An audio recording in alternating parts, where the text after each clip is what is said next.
એસીબીનો નિવૃત્ત કર્મચારી 4,000 રૂપિયાની લાંચ લેતા એસીબીના છટકામાં ફસાયો।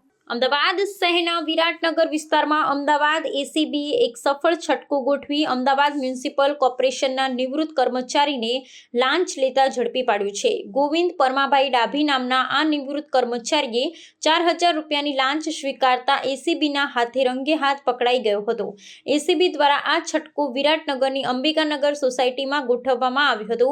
આ નિવૃત્ત કર્મચારી કોમર્શિયલ અને રહેણાંક મકાનોની આકારણીના કામો માટે લાંચની માંગણી કરતો હતો।